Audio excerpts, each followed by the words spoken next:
And I'm live, coming at you with Ask Dr. Love. If love is the answer, what is your question? As always, I've got some dynamite pearls. I got some bombs for you, and it's always stuff that I think you should already know. Why am I the one that's got to bring it to you? So we're about to find out. What is a sinus infection, and what does the sinus have to do with the lungs and lung infections?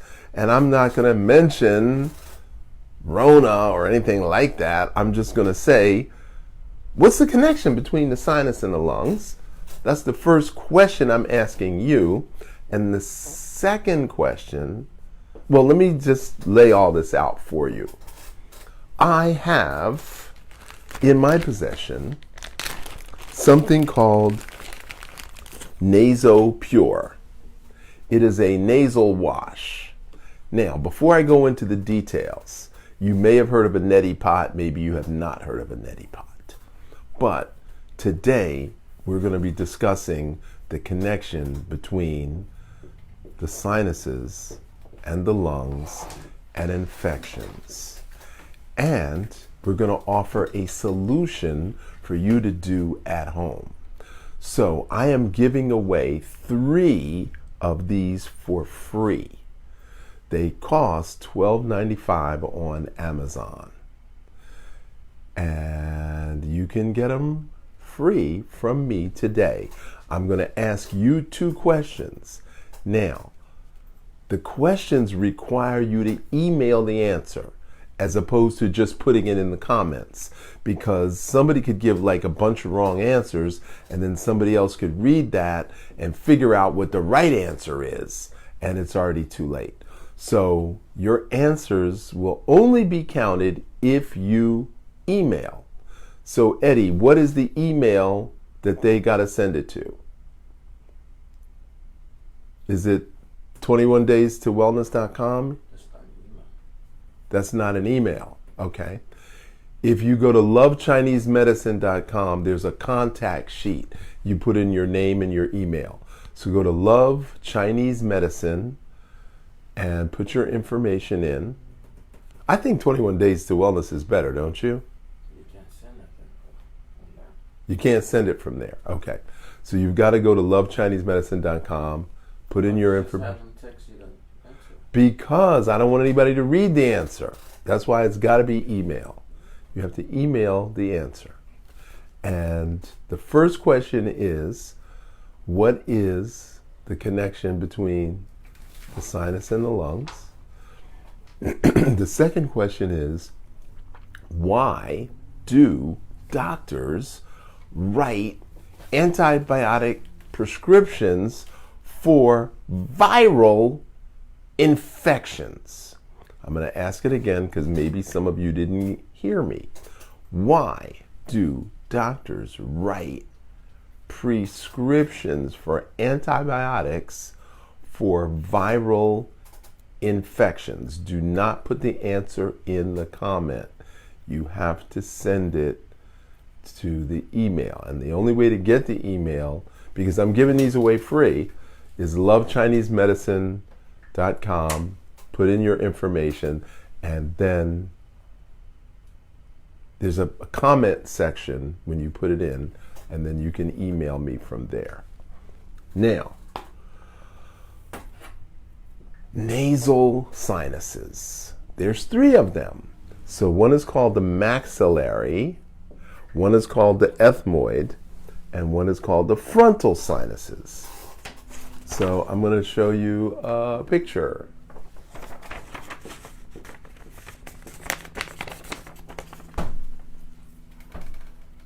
Yes, you can see that. All right. So there's a frontal sinus, there's a nasal sinus, there's a maxillary sinus, an ethmoid sinus, and a frontal sinus. And those are the 3 sinuses.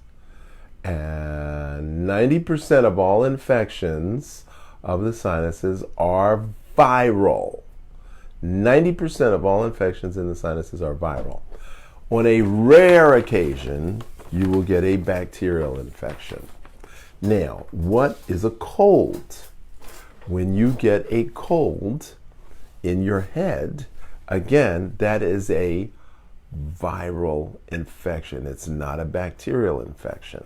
So when you get a head cold, it affects your sinuses and the sinuses swell. Now, what if there's no infection and your sinuses are irritated? That comes specifically from your diet. That means that your body is overproducing mucus. Now, you have to produce mucus to protect the passageways into the lungs. So your body naturally produces mucus. But if you eat mucus-forming foods, then the body overproduces mucus, and then the sinuses swell, and then the problem is they can't drain. So the lack of drainage is what causes the irritation. So we have dust, we have mold, we have mildew, we have mites, we have animal fur, we have damp weather, we have tree pollen, we have grass. There's so many things that can irritate the lining of the sinuses. So sinusitis is an irritation of the sinuses that can become an infection. So how does a sinus infection become a lung infection? Well, your sinuses are supposed to drain. And then where does it drain? It drains into the back of the throat. And in the back of the throat, it goes into your stomach. Wow, you've heard people suck up mucus and then swallow it. Unfortunately, as nasty as that sounds, that's pretty much how God planned it. That's pretty much the anatomy. Yeah, everybody's making that face right now. Ugh. Yes, I can't do anything about that. However, everyone has an epiglottis. Now, what is the epiglottis? You have a throat, and the throat goes to the lungs. The throat also goes to the esophagus. The esophagus leads to the stomach. The trachea leads to the lungs. So the epiglottis slides back and forth over the throat. So the epiglottis decides whether what you ate, chewed up, swallowed, drank, or sucked up goes to the stomach or into the lungs. Now, how many times have you been drinking something and somebody tells a joke and you start laughing or you snort and that fluid goes into your lungs and now you've got soda, juice, rum, something in your lungs. And then how do you react? You start you want to cough that out because your lungs knows that's not air. That's a foreign body in my lungs. How do I get that out? So if you swallowed a fish bone or a chicken bone, God forbid, and something got stuck in your throat, how would you get it up? Would you look on Google? Would you look it up on YouTube? How would you get rid of it? Oh, right. You just, you wouldn't even think about it. But I want you to think about it. I want you to think about the little muscles in your trachea and the muscles in your esophagus that literally push foreign bodies, including liquid, out of the lungs or out of the esophagus.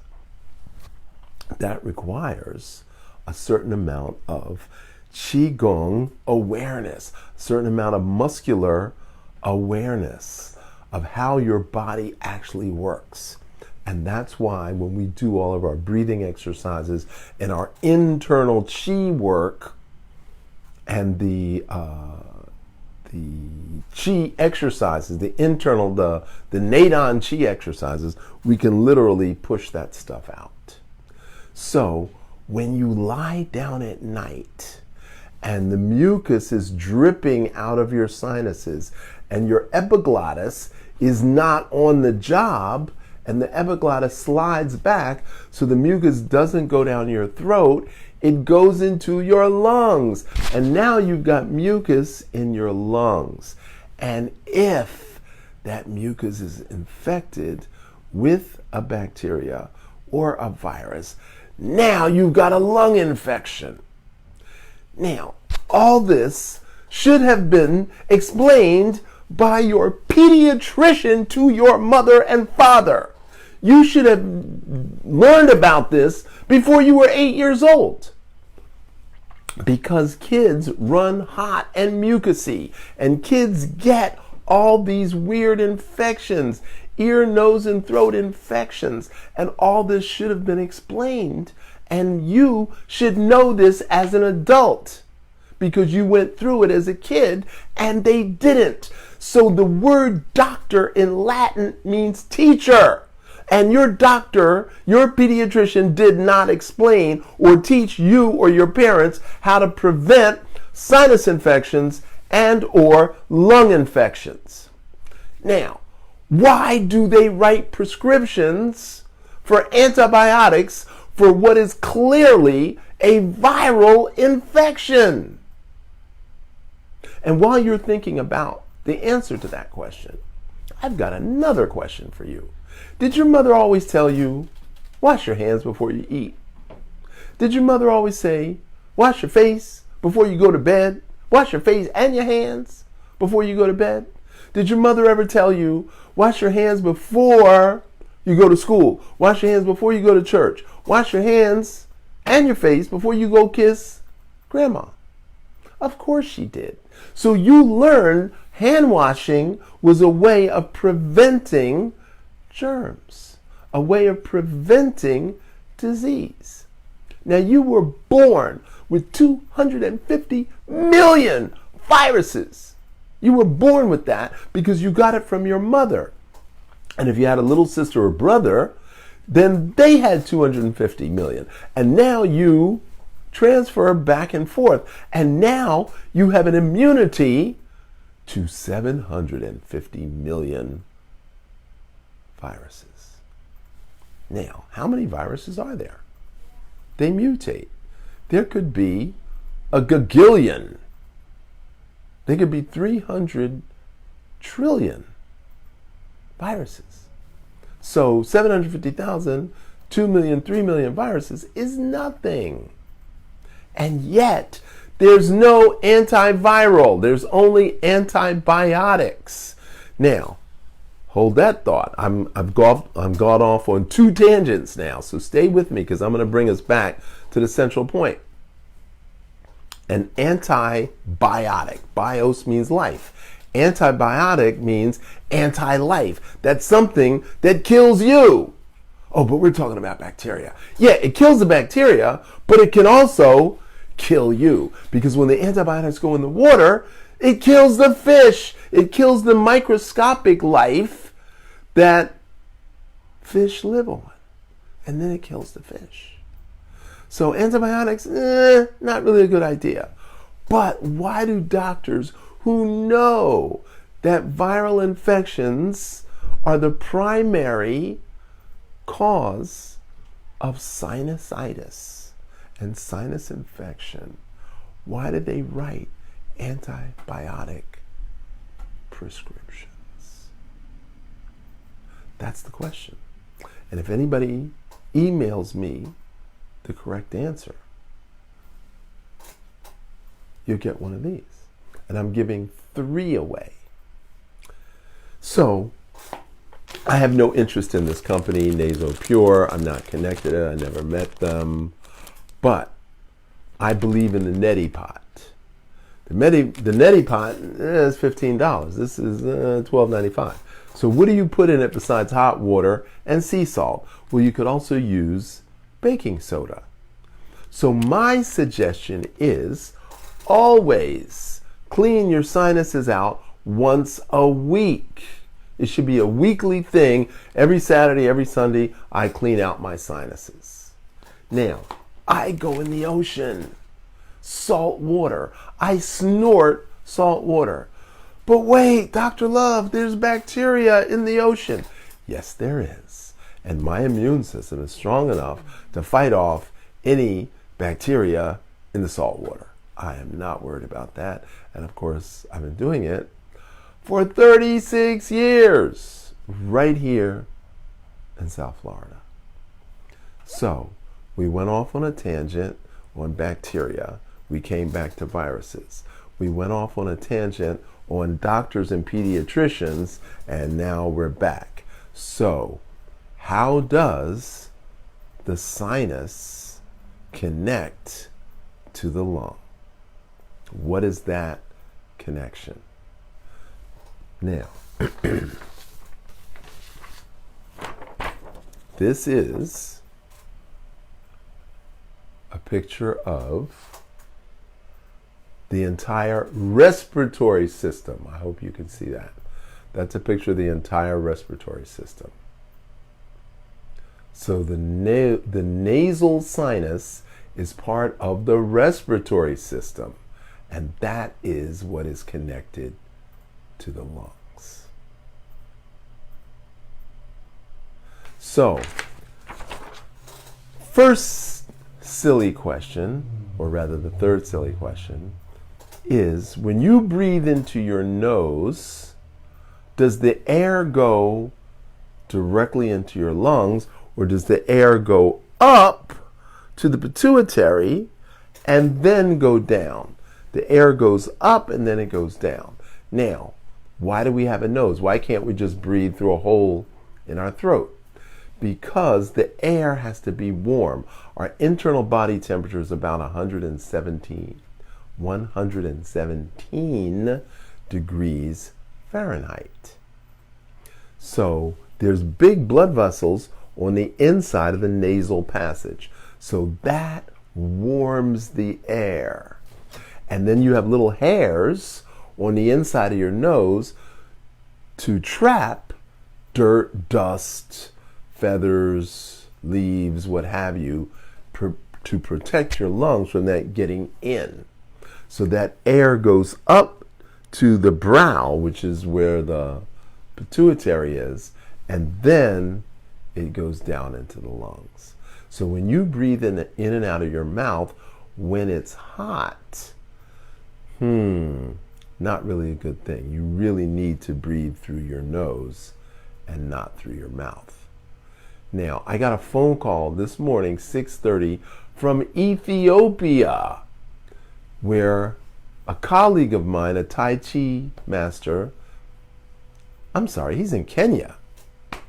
Tai Chi teacher in Kenya has blocked sinuses. So we went through the entire checklist.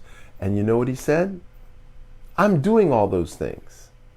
But then when I got to pollen, that's when the bells went off. He's like, wow, I'm living in Kenya. I don't know what kind of pollen is in the air.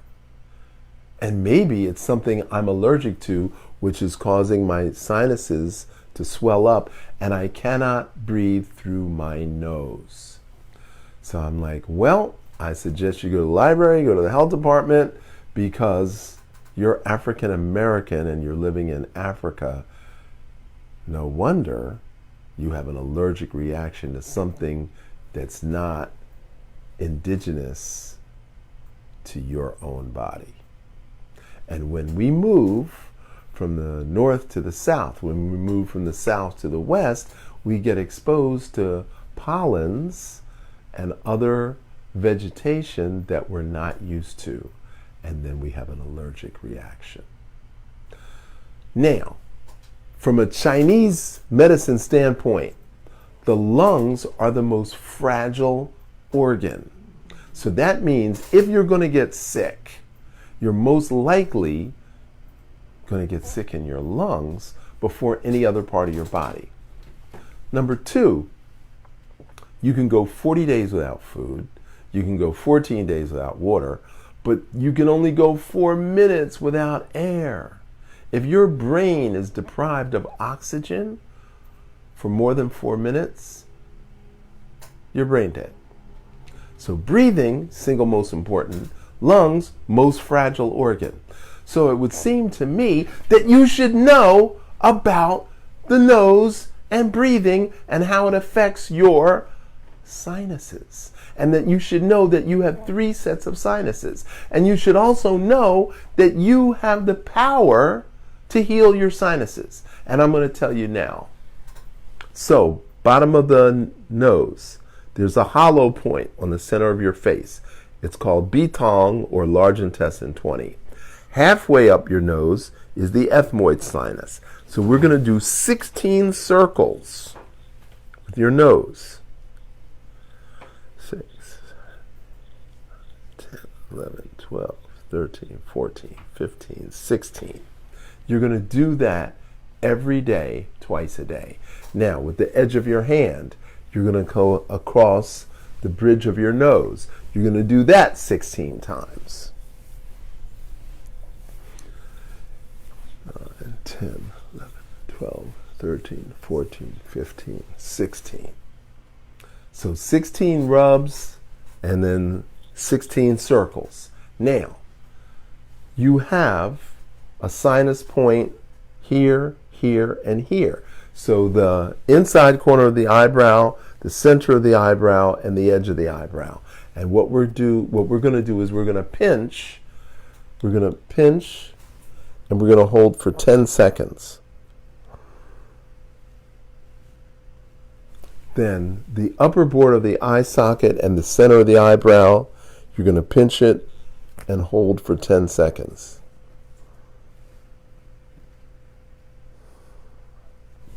And then the outer border of the eye socket, and the edge of the eyebrow, you're going to pinch and hold for 10 seconds. And that's how you can get rid of the drainage point. This is how you can unblock the drainage points of your sinuses so that they will drain. Now, obviously, you have to be hydrated, which means you need to drink a liter of water the first hour that you awaken. Nothing after 5 p.m. because you don't want to be waking up in the middle of the night to pee. So you drink a liter of water the first hour and a half a liter of water every hour for 5 hours. And that's all the water you need. Then the rest can be tea, which I recommend oolong tea from Wuyi Mountain, which of course I have for sale. But any tea will do. I just happen to recommend the best. And you want to drink vegetable juice. 50% celery, 25% carrot, 25% beets, and that's in our 21days2wellness.com newsletter. And that's the numerals 21. Days is plural, wellness.com.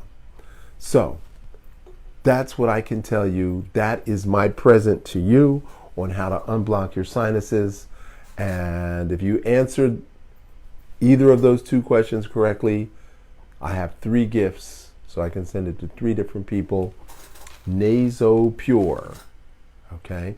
$12.95 on Amazon. I have no financial interest in this at all. Or you can use a neti pot. That's $15. That's even more. And then you still have to buy the sea salt and the bicarbonate of soda. So I think I've dropped enough on you right now, and now I'm open to taking your questions. If you're on IG, Facebook, or YouTube, you can just put your question right in the comment. Ask Dr. Love is heard daily, Spotify, iHeartRadio, iTunes, every podcast platform you can think of. And archive shows are on anchor.fm/ask Dr. Love. So, do we have any questions? You have a question from Facebook. It says, how can you use a neti pot with deviated septum? You cannot use a neti pot with there's not very much you can use with a deviated septum. So in that case, you're going to need a saline solution with an eyedropper, and you're going to have to go into each nasal passage with the eyedropper. There's a spray bottle that you're going to have to use over the counter.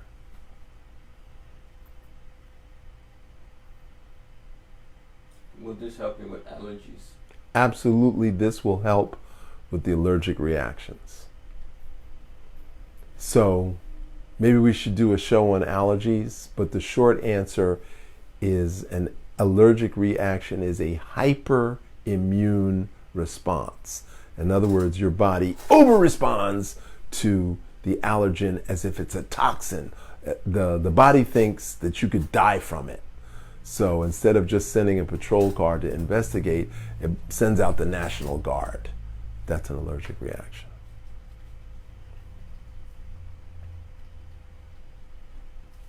No more questions so far. Wow. So I know I've done a good show when I do so much explanation that nobody has any questions. Either that or I'm a really bad teacher. I apologize.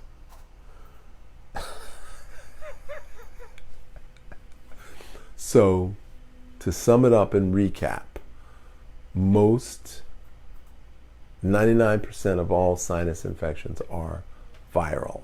Sometimes there's a bacteria at the same time. Sometimes you have a cold, which is a head cold, at the same time.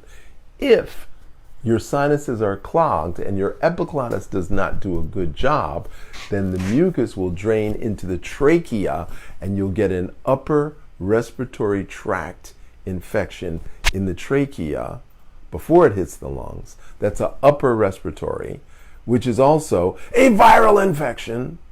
And then it'll spread into the lungs, which we call a lower respiratory tract infection. And you can die from those. And I'm not talking about anything else other than regular ways of dying, not weird ways. Is it okay to use your urine in a neti pot? Is it okay to use your urine in a neti pot? Well, I know a lot about urine therapy, but I never heard of using urine in a neti pot. That is beyond my capability of understanding. Drinking your urine first thing in the morning, which is a homeopathic remedy. So your urine stream, only the first urine, not any other urine, only the first urine, you start to pee, and then you collect, and then you stop collecting before you finish peeing. So that is the middle third of the first morning pee, and that is what you drink as a homeopathic remedy to something that you've been ingesting that you already know is not good. But putting it in your sinus passages, I don't know enough, and I'm going to have to say no.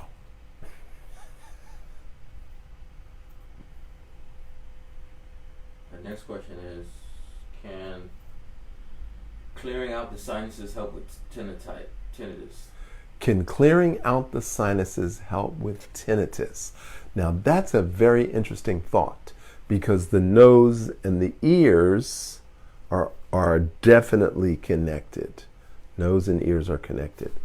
I'm going to have to say no, because I know the causes of tinnitus are related to mucus.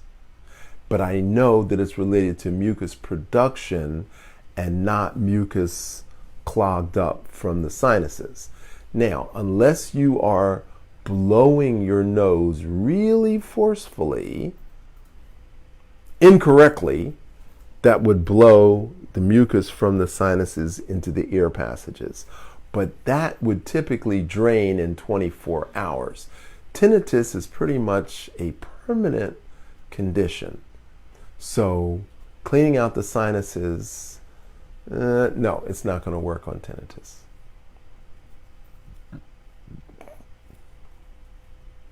Tips for testicular health. Tips for Testicular health. testicular health. Testicular health. Tips for testicular health. That's a very convoluted question, but I'm going to answer it just because you're a funny guy. Right around the age of puberty, or when you join the military, they want you to hold your testicles in your hand and cough to make sure your testicles have descended, because a lot of times one testicle will be stuck up inside the body and won't drop.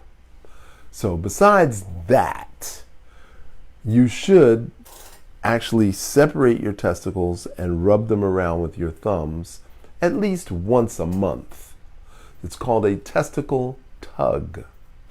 So you just grab the testicle sac, extend it away from the body, separate the testicles, and then massage each testicle separately. This is not a sexual thing. There's no excitation response from that.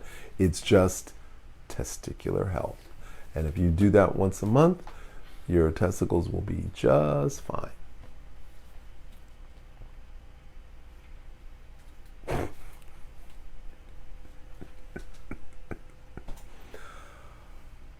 Yes, we keep saying we gotta have a sound bed. There's no questions. No more questions. Well, in case somebody can't send an email, how can they send? Because Western docs know these things. Some do, because Western medicine specializes. So, not all docs, but pediatricians for sure. Everything I said today, pediatricians for sure should know that and have memorized it and be ready to break it down for you the way I did. So, I was involved with my cousin is a pediatrician, so I kind of sort of know these things, and I happen to know a couple pediatricians. I've actually spoken at pediatric conferences. So I know that they know. But you don't know. And you went to a pediatrician.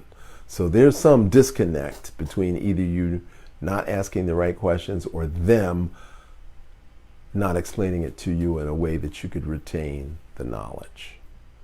So health literacy is a real thing, and the reason I'm doing Ask Dr. Love is to increase your health literacy, because there's some things you don't need to go to the emergency room for, and there's other things that you do. There's sometimes you need to see a specialist, sometimes you don't. So that's why you need to subscribe to the podcast. And last night, two of my friends called me up 10:30 at night with personal health questions. And I say, I know I'm your friend, but you need to call me during office hours. You need to make an appointment, and it's my personal time. So don't call me with personal health questions during my personal time. Call me during business office hours and pay for your appointment. And I'm open for telemedicine. Thank you very much. One more question. Question is, what type of meditation or practice will help me heal my past traumas? Whoa, that is another loaded question. So first of all, I'd have to know what the past traumas are. I'd have to know how long you had the past traumas. And there's 8 different methods of meditation that I teach. And I probably already know what I would say, but in order for me to be specific and clear and not fringe around the edges, you need to call me, and then I can explain which one of the 8 is going to be specific for your past traumas. Because we all have traumas and we all react to them differently. Because the amygdala is the storage of the emotional trauma. And everything gets kind of convoluted in there. So, yes, contact me and I'll tell you exactly what to do. One last question. What can calm the volume of tinnitus down as it seems to get louder at night. Aha. Okay. So, tinnitus, for those of you who don't know, is ringing, buzzing, or clicking in the ears. There's three main causes of tinnitus. One is electromagnetic radiation poisoning. So if you're an airline pilot, or you work in a recording studio, or you work in a computer room with 20 computers, you're going to get tinnitus. If you're overproducing mucus and you're over 65, you can have mucus in your head that doesn't drain, and the fluid in the ear literally dries out. And the third would be an injury, or let's say you were a DJ, you worked in music business, loud noise. So those are the three main reasons for tinnitus. So I'd need to know your age, your condition, when it started, how long you had it, in order for me to tell you exactly what to do. So, Mr. Holistic Motivator, have we run out of questions for today's topic? Well, we have another question, but I think we should save that for if it's not on topic. Reproduction class. It's on ovarian health. Okay, so it's not on this topic. Save it. We'll be happy to answer your questions for later. So if by some reason you cannot get through, you can't send an email for whatever reason, text Ask Dr. Love to 81010 and text in your question. There you go. Text to 81010 at Ask Dr. Love, and you'll get a reply window. And then in the reply window, put your name in. Put your name in and your email. Put your name and your email. Name. And then from there on, you'll be able to text Dr. Love. That's your email. Okay. Put your name. You subscribe to the mailing list by texting at Ask Dr. Love to 81010. You reply with your name, and then now you can text Dr. Love whatever questions you have. That sounds perfect. That's how it works. That's how it works. That is Eddie, the Holistic Motivator. That's my man. So I think we've concluded the information for today. And I want to thank you all for watching. Like, subscribe, share, join the morning Qigong class, loveqigong.com. loveqigong.com, QIGONG. We had a great class this morning. We have a great class every day, mostly because I feel great when I'm teaching it. So I'm hesitant to tell this last story, but when I was studying with Master Lee, I had a patient who couldn't walk. She was pretty much bed, wheelchair, couch. And I said, what can I do for her? And he said, well, have her watch me doing the Qigong. And I'm like, what? Have her watch you? He says, yes. Just watching me will actually help her. Now, at the moment he said it, I'm like, what a crock of nuts. But then 6 months later, I realized that the energy field that Master Lee was putting out was penetrating her energy field, and she actually sat up and started sitting straighter. And that was my own visual assessment of her just watching him. So even if you can't do the Qigong, watch the class. And Friday, tomorrow, Freebie Fridays. Now, if anybody is in a breast cancer support group or know anybody in a breast cancer support group, make sure they tune in tomorrow. If anybody has a lung issue, make sure they tune in tomorrow. If anybody has an anger management or who's a worry wart or somebody who's filled with fear and anxiety, oh, right, that's like everybody on the planet. Make sure that they tune in tomorrow, Freebie Friday, because I'm going to drop some more pearls on how to deal with fear and anxiety, chronic worry, suppressed anger, breast cancer, and lung cancer. That's what we're going to hit tomorrow, Freebie Friday, during the online Qigong class called Boost Your Immune Qigong class. So subscribe, like, share. Thank you. Remember, your health is in your hands. Prevention is the only cure. And in order to be well, you've got to chi well. I'm Dr. George Xavier Love for the Blue Dragon Qigong Academy. Thank you.